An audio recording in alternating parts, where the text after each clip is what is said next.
Hindi na sanang hahantong sa ganitong drama kung sasagutin lamang ang mga lehitimong katanungan sa Senado at sa House of Representatives. Ang katotohanan ay hindi dapat itokhang.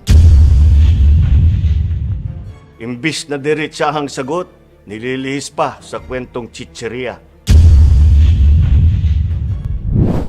Kakabahala ang mga pahayag na narinig natin nitong mga nakarang araw. Nandyan ang walang pakundangang pagmumura at ang pagbabanta ng planong ang ilan sa atin. Kung ganun na lang kadali ang pagplano sa ng isang presidente, paano pa kaya ang mga pangkaraniwan na mamamayan? Yang ganyang kriminal na pagtatangka ay hindi dapat pinapalampas. Yan ay aking papalagan. As a democratic country, we need to uphold the rule of law. Ako, bilang pinuno ng Executive Department at lahat ng mga nanunungkulan sa pamahalaan ay may sinumpaang tungkulin na tutupdin at pangangalagaan ang konstitusyon at ang ating mga batas. Kaya hindi tama ang pagpigil sa mga halal ng bayan sa paghahanap ng katotohanan. Hindi na sanang hahantong sa ganitong drama kung sasagutin lamang ang mga lehitimong katanungan sa Senado at sa House of Representatives. Ang katotohanan ay hindi dapat itokhang. Tapos na sana ang usapang ito kung tutuparin lamang ang sinumpaang panata na bilang lingkod bayan ay magsabi ng totoo at hindi hahadlangan. Imbis na diretsahang sagot, nililihis pa sa kwentong chicheria. Hangad ko na matuldukan na itong mga pangyayaring ito sa parang matiwasay at magdadala sa atin sa katotohanan. 12 taon din ako nanungkulan sa magkaparehong kamara ng Kongreso. Batid ko ang kapangyarihan iginawad sa kanila ng taong bayan at ng ating konstitusyon. Dahil dito, iginagalang ko ang kanilang gawain bilang isang independenteng sangay ng ating republika. Kahit ang buong executive branch, lahat ng mga ahensya ay hindi nakakaligtas at parating sumasailalim sa kanilang masusing pagsusuri. Bilang isang bansa, marami tayong mga paghamon na dapat harapin at mga suliraning dapat bigyan ng lunas. Sa kabila ng mga pambabatikos, nakatuon ang aking pansin sa pamamahala. Ngunit, hindi natin ikokompromiso ang rule of law. Kailangan manaig ang batas sa anumang sitwasyon, sino man ang tamaan. Kaya hindi ko hahayaan magtagumpay ang hangarin ng iba na hatakin ang buong bansa sa burak ng politika. Igalang natin ang proseso. Tuparin natin ang batas. Alalahanin natin ang mandato na pinagkatiwala sa atin ng milyon-milyon na Pilipino. Magtrabaho po tayo sa ikauunlad ng Republika ng Pilipinas at para matamo ang bagong Pilipinas. Kakabahala ang mga pahayag na narinig natin nitong mga nakarang araw. Nandyan ang walang pakundangang pagmumura at ang pagbabanta ng planong ang ilan sa atin. Kung ganun na lang kadali ang pagplano sa ng isang presidente, paano pa kaya ang mga pangkaraniwan na mamamayan? Yang ganyang kriminal na pagtatangka ay hindi dapat pinapalampas. Yan ay aking papalagan. As a democratic country, we need to uphold the rule of law. Ako, bilang pinuno ng Executive Department at lahat ng mga nanunungkulan sa pamahalaan ay may sinumpaang tungkulin na tutupdin at pangangalagaan ang konstitusyon at ang ating mga batas. Kaya hindi tama ang pagpigil sa mga halal ng bayan sa paghahanap ng katotohanan. Hindi na sanang hahantong sa ganitong drama kung sasagutin lamang ang mga lehitimong katanungan sa Senado at sa House of Representatives. Ang katotohanan ay hindi dapat itokhang. Tapos na sana ang usapang ito kung tutuparin lamang ang sinumpaang panata na bilang lingkod bayan ay magsabi ng totoo at hindi hahadlangan. Imbis na diretsahang sagot, nililihis pa sa kwentong chicheria. Hangad ko na matuldukan na itong mga pangyayaring ito sa parang matiwasay at magdadala sa atin sa katotohanan. 12 taong din ako nanungkulan sa magkaparehong kamara ng Kongreso. Batid ko ang kapangyarihan iginawad sa kanila ng taong bayan at ng ating konstitusyon. Dahil dito, iginagalang ko ang kanilang gawain bilang isang independenteng sangay ng ating republika. Kahit ang buong executive branch, lahat ng mga ahensya ay hindi nakakaligtas at parating sumasailalim sa kanilang masusing pagsusuri. Bilang isang bansa, marami tayong mga paghamon na dapat harapin at mga suliraning dapat bigyan ng lunas. Sa kabila ng mga pambabatikos, nakatuon ang aking pansin sa pamamahala. Ngunit, hindi natin ikokompromiso ang rule of law. Kailangan manaig ang batas sa anumang sitwasyon, sino man ang tamaan. Kaya hindi ko hahayaan magtagumpay ang hangarin ng iba na hatakin ang buong bansa sa burak ng politika. Igalang natin ang proseso. Tuparin natin ang batas. Alalahanin natin ang mandato na pinagkatiwala sa atin ng milyon-milyon na Pilipino. Magtrabaho po tayo sa ikauunlad ng Republika ng Pilipinas at para matamo ang bagong Pilipinas. Kakabahala ang mga pahayag na narinig natin nitong mga nakarang araw. Nandyan ang walang pakundangang pagmumura at ang pagbabanta ng planong ang ilan sa atin. Kung ganun na lang kadali ang pagplano sa ng isang presidente, paano pa kaya ang mga pangkaraniwan na mamamayan? Yung ganyang kriminal na pagtatangka ay hindi dapat pinapalampas. Yan ay aking papalagan. As a democratic country, we need to uphold the rule of law.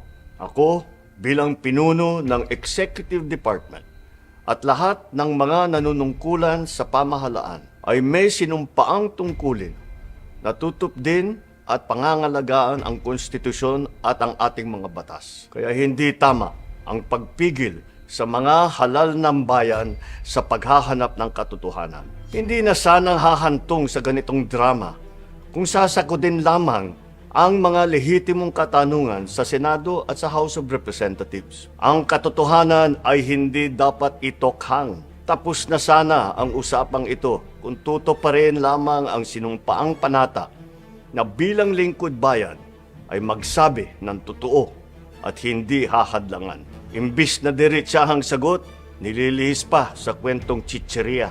Hangad ko na matuldukan na itong mga pangyayaring ito sa parang matiwasay at magdadala sa atin sa katotohanan. 12 taong din ako nanungkulan sa magkaparehong kamara ng Kongreso. Batid ko ang kapangyarihan iginawad sa kanila ng taong bayan at ng ating konstitusyon. Dahil dito, iginagalang ko ang kanilang gawain bilang isang independenteng sangay ng ating republika. Kahit ang buong executive branch, lahat ng mga ahensya ay hindi nakakaligtas at parating sumasailalim sa kanilang masusing pagsusuri. Bilang isang bansa, marami tayong mga paghamon na dapat harapin at mga suliraning dapat bigyan ng lunas. Sa kabila ng mga pambabatikos, nakatuon ang aking pansin sa pamamahala. Ngunit, hindi natin ikokompromiso ang rule of law. Kailangan manaig ang batas sa anumang sitwasyon, sino man ang tamaan. Kaya hindi ko hahayaan magtagumpay ang hangarin ng iba na hatakin ang buong bansa sa burak ng politika. Igalang natin ang proseso. Tuparin natin ang batas. Alalahanin natin ang mandato na pinagkatiwala sa atin ng milyon-milyon na Pilipino. Magtrabaho po tayo sa ikauunlad ng Republika ng Pilipinas at para matamo ang bagong Pilipinas. Kakabahala ang mga pahayag na narinig natin nitong mga nakarang araw. Nandyan ang walang pakundangang pagmumura at ang pagbabanta ng planong ang ilan sa atin. Kung ganun na lang kadali ang pagplano sa ng isang presidente, paano pa kaya ang mga pangkaraniwan na mamamayan? Yung ganyang kriminal na pagtatangka ay hindi dapat pinapalampas. Yan ay aking papalagan. As a democratic country, we need to uphold the rule of law. Ako, bilang pinuno ng Executive Department at lahat ng mga nanunungkulan sa pamahalaan ay may sinumpaang tungkulin Natutup din at pangangalagaan ang konstitusyon at ang ating mga batas. Kaya hindi tama ang pagpigil sa mga halal ng bayan sa paghahanap ng katotohanan. Hindi na sanang hahantong sa ganitong drama kung sasakodin lamang ang mga lehitimong katanungan sa Senado at sa House of Representatives. Ang katotohanan ay hindi dapat itokhang. Tapos na sana ang usapang ito kung tutuparin lamang ang sinumpaang panata na bilang lingkod bayan ay magsabi ng totoo at hindi hahadlangan. Imbis na diretsahang sagot, nililihis pa sa kwentong chicheria.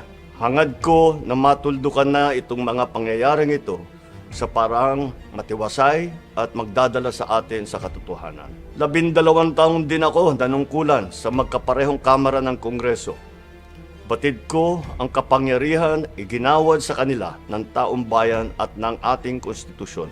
Dahil dito, iginagalang ko ang kanilang gawain bilang isang independenteng sangay ng ating republika. Kahit ang buong executive branch, lahat ng mga ahensya ay hindi nakakaligtas at parating sumasailalim sa kanilang masusing pagsusuri. Bilang isang bansa, marami tayong mga paghamon na dapat harapin at mga suliraning dapat bigyan ng lunas. Sa kabila ng mga pambabatikos, nakatuon ang aking pansin sa pamamahala. Ngunit, hindi natin ikokompromiso ang rule of law. Kailangan manaig ang batas sa anumang sitwasyon, sino man ang tamaan. Kaya hindi ko hahayaan magtagumpay ang hangarin ng iba na hatakin ang buong bansa sa burak ng politika. Igalang natin ang proseso. Tuparin natin ang batas. Alalahanin natin ang mandato na pinagkatiwala sa atin ng milyon-milyon na Pilipino. Magtrabaho po tayo sa ikauunlad ng Republika ng Pilipinas at para matamo ang bagong Pilipinas. Kakabahala ang mga pahayag na narinig natin nitong mga nakarang araw. Nandyan ang walang pakundangang pagmumura at ang pagbabanta ng planong ang ilan sa atin. Kung ganun na lang kadali ang pagplano sa ng isang presidente, paano pa kaya ang mga pangkaraniwan na mamamayan? Yung ganyang kriminal na pagtatangka ay hindi dapat pinapalampas. Yan ay aking papalagan. As a democratic country, we need to uphold the rule of law. Ako, bilang pinuno ng Executive Department at lahat ng mga nanunungkulan sa pamahalaan ay may sinumpaang tungkulin na tutup din at pangangalagaan ang konstitusyon at ang ating mga batas. Kaya hindi tama ang pagpigil sa mga halal ng bayan sa paghahanap ng katotohanan. Hindi na sanang hahantong sa ganitong drama kung sasakodin lamang ang mga lehitimong katanungan sa Senado at sa House of Representatives. Ang katotohanan ay hindi dapat itokhang. Tapos na sana ang usapang ito kung tutuparin lamang ang sinumpaang panata na bilang lingkod bayan ay magsabi ng totoo at hindi hahadlangan. Imbis na diretsahang sagot, nililihis pa sa kwentong chicheria. Hangad ko na matuldukan na itong mga pangyayaring ito sa parang matiwasay at magdadala sa atin sa katotohanan. 12 taon din ako nanungkulan sa magkaparehong kamara ng Kongreso. Batid ko ang kapangyarihan iginawad sa kanila ng taong bayan at ng ating konstitusyon. Dahil dito, iginagalang ko ang kanilang gawain bilang isang independenteng sangay ng ating republika. Kahit ang buong executive branch, lahat ng mga ahensya ay hindi nakakaligtas at parating sumasailalim sa kanilang masusing pagsusuri. Bilang isang bansa, marami tayong mga paghamon na dapat harapin at mga suliraning dapat bigyan ng lunas. Sa kabila ng mga pambabatikos, nakatuon ang aking pansin sa pamamahala. Ngunit, hindi natin ikokompromiso ang rule of law. Kailangan manaig ang batas sa anumang sitwasyon, sino man ang tamaan. Kaya hindi ko hahayaan magtagumpay ang hangarin ng iba na hatakin ang buong bansa sa burak ng politika. Igalang natin ang proseso. Tuparin natin ang batas. Alalahanin natin ang mandato na pinagkatiwala sa atin ng milyon-milyon na Pilipino. Magtrabaho po tayo sa ikauunlad ng Republika ng Pilipinas at para matamo ang bagong Pilipinas. Kakabahala ang mga pahayag na narinig natin nitong mga nakarang araw. Nandyan ang walang pakundangang pagmumura at ang pagbabanta ng planong ang ilan sa atin. Kung ganun na lang kadali ang pagplano sa ng isang presidente, paano pa kaya ang mga pangkaraniwan na mamamayan? Yang ganyang kriminal na pagtatangka ay hindi dapat pinapalampas. Yan ay aking papalagan. As a democratic country, we need to uphold the rule of law. Ako, bilang pinuno ng Executive Department at lahat ng mga nanunungkulan sa pamahalaan ay may sinumpaang tungkulin na tutup din at pangangalagaan ang konstitusyon at ang ating mga batas. Kaya hindi tama ang pagpigil sa mga halal ng bayan sa paghahanap ng katotohanan. Hindi na sanang hahantong sa ganitong drama kung sasakodin lamang ang mga lehitimong katanungan sa Senado at sa House of Representatives. Ang katotohanan ay hindi dapat itokhang. Tapos na sana ang usapang ito kung tuto pa rin lamang ang sinumpaang panata na bilang lingkod bayan ay magsabi ng totoo at hindi hahadlangan. Imbis na diretsahang sagot, nililihis pa sa kwentong chicheria. Hangad ko na matuldukan na itong mga pangyayaring ito sa parang matiwasay at magdadala sa atin sa katotohanan. 12 taon din ako nanungkulan sa magkaparehong kamara ng Kongreso. Batid ko ang kapangyarihan iginawad sa kanila ng taong bayan at ng ating konstitusyon. Dahil dito, iginagalang ko ang kanilang gawain bilang isang independenteng sangay ng ating republika. Kahit ang buong executive branch, lahat ng mga ahensya ay hindi nakakaligtas at parating sumasailalim sa kanilang masusing pagsusuri. Bilang isang bansa, marami tayong mga paghamon na dapat harapin at mga suliraning dapat bigyan ng lunas. Sa kabila ng mga pambabatikos, nakatuon ang aking pansin sa pamamahala. Ngunit, hindi natin ikokompromiso ang rule of law. Kailangan manaig ang batas sa anumang sitwasyon, sino man ang tamaan. Kaya hindi ko hahayaan magtagumpay ang hangarin ng iba na hatakin ang buong bansa sa burak ng politika. Igalang natin ang proseso. Tuparin natin ang batas. Alalahanin natin ang mandato na pinagkatiwala sa atin ng milyon-milyon na Pilipino. Magtrabaho po tayo sa ikauunlad ng Republika ng Pilipinas at para matamo ang bagong Pilipinas. Kakabahala ang mga pahayag na narinig natin nitong mga nakarang araw.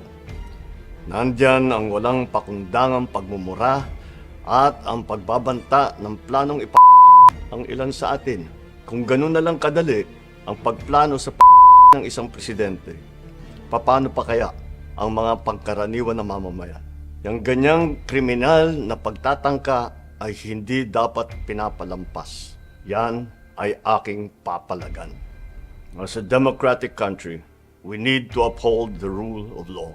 Ako, bilang pinuno ng Executive Department at lahat ng mga nanunungkulan sa pamahalaan ay may sinumpaang tungkulin na tutup din at pangangalagaan ang konstitusyon at ang ating mga batas. Kaya hindi tama ang pagpigil sa mga halal ng bayan sa paghahanap ng katotohanan. Hindi na sanang hahantong sa ganitong drama kung sasakodin lamang ang mga lehitimong katanungan sa Senado at sa House of Representatives. Ang katotohanan ay hindi dapat itokhang. Tapos na sana ang usapang ito kung tuto pa rin lamang ang sinumpaang panata na bilang lingkod bayan ay magsabi ng totoo at hindi hahadlangan. Imbis na diretsahang sagot, nililihis pa sa kwentong chicheria. Hangad ko na matuldukan na itong mga pangyayaring ito sa parang matiwasay at magdadala sa atin sa katotohanan. 12 taon din ako nanungkulan sa magkaparehong kamara ng Kongreso. Batid ko ang kapangyarihan iginawad sa kanila ng taong bayan at ng ating konstitusyon. Dahil dito, iginagalang ko ang kanilang gawain bilang isang independenteng sangay ng ating republika. Kahit ang buong executive branch, lahat ng mga ahensya ay hindi nakakaligtas at parating sumasailalim sa kanilang masusing pagsusuri. Bilang isang bansa, marami tayong mga paghamon na dapat harapin at mga suliraning dapat bigyan ng lunas. Sa kabila ng mga pambabatikos, nakatuon ang aking pansin sa pamamahala. Ngunit, hindi natin ikokompromiso ang rule of law. Kailangan manaig ang batas sa anumang sitwasyon, sino man ang tamaan. Kaya hindi ko hahayaan magtagumpay ang hangarin ng iba na hatakin ang buong bansa sa burak ng politika. Igalang natin ang proseso. Tuparin natin ang batas. Alalahanin natin ang mandato na pinagkatiwala sa atin ng milyon-milyon na Pilipino. Magtrabaho po tayo sa ikauunlad ng Republika ng Pilipinas at para matamo ang bagong Pilipinas. Kakabahala ang mga pahayag na narinig natin nitong mga nakarang araw. Nandyan ang walang pakundangang pagmumura at ang pagbabanta ng planong ang ilan sa atin.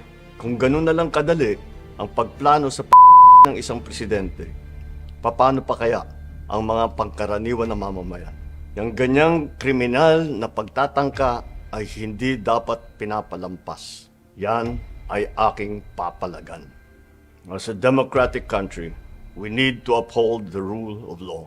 Ako, bilang pinuno ng Executive Department at lahat ng mga nanunungkulan sa pamahalaan ay may sinumpaang tungkulin na tutup din at pangangalagaan ang konstitusyon at ang ating mga batas. Kaya hindi tama ang pagpigil sa mga halal ng bayan sa paghahanap ng katotohanan. Hindi na sanang hahantong sa ganitong drama kung sasakodin lamang ang mga lehitimong katanungan sa Senado at sa House of Representatives. Ang katotohanan ay hindi dapat itokhang. Tapos na sana ang usapang ito kung tutuparin lamang ang sinumpaang panata na bilang lingkod bayan ay magsabi ng totoo at hindi hahadlangan.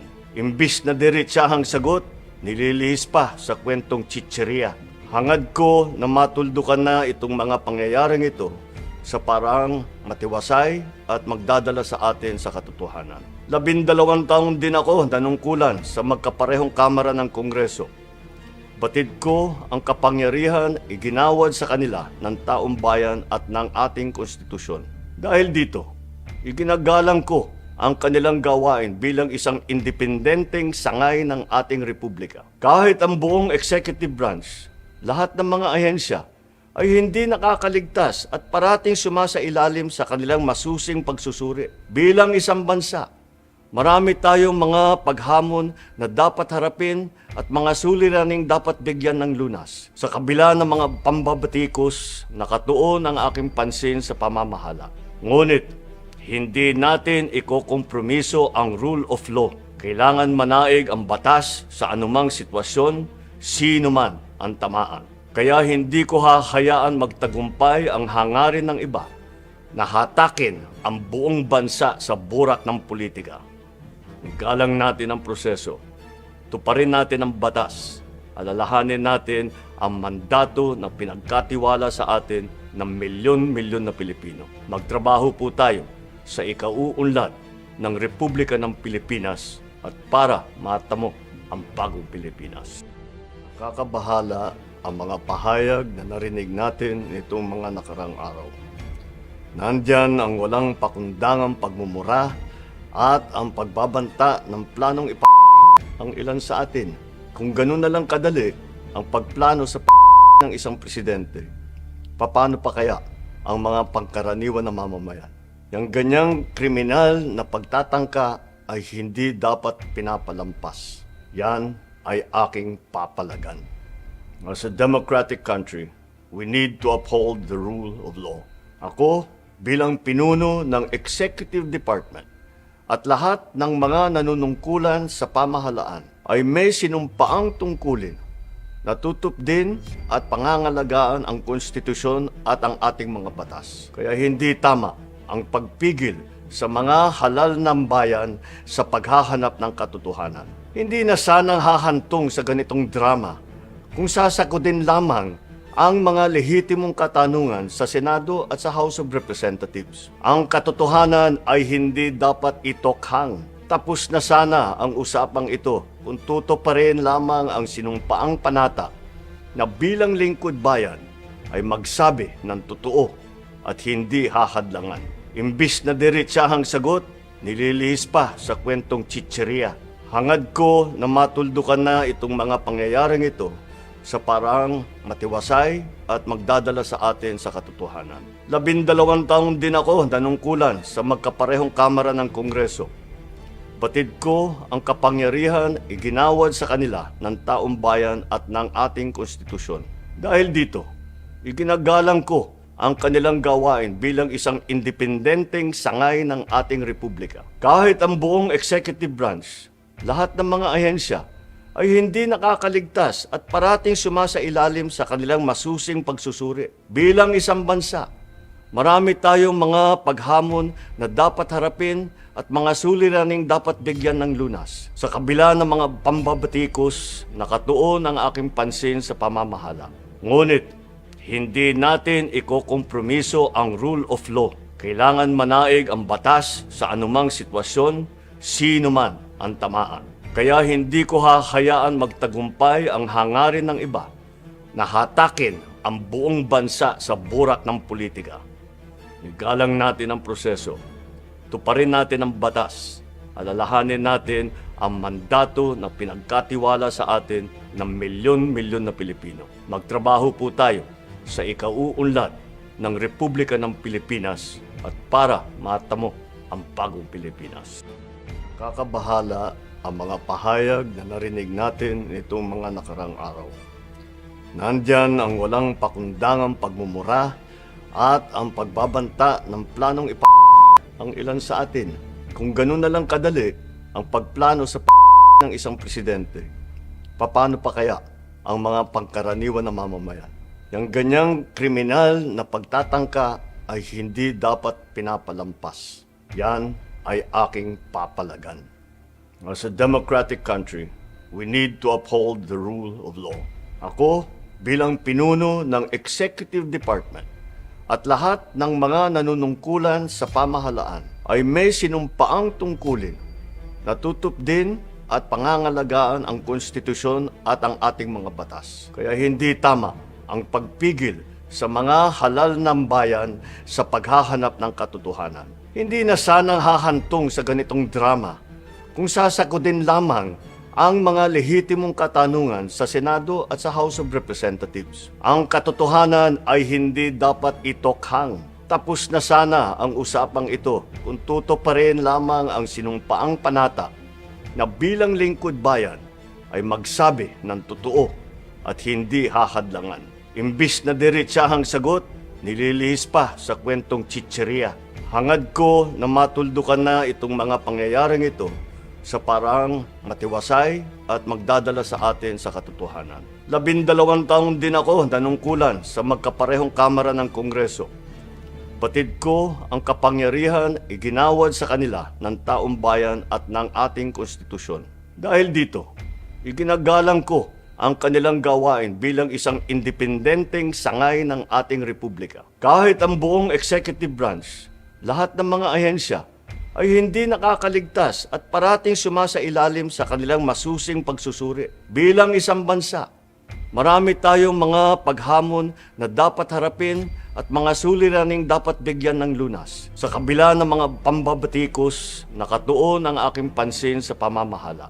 Ngunit, hindi natin ikokompromiso ang rule of law. Kailangan manaig ang batas sa anumang sitwasyon, sino man ang tamaan. Kaya hindi ko hahayaan magtagumpay ang hangarin ng iba na hatakin ang buong bansa sa burak ng politika. Igalang natin ang proseso, tuparin natin ang batas, alalahanin natin ang mandato na pinagkatiwala sa atin ng milyon-milyon na Pilipino. Magtrabaho po tayo sa ikauunlad ng Republika ng Pilipinas at para matamo ang bagong Pilipinas.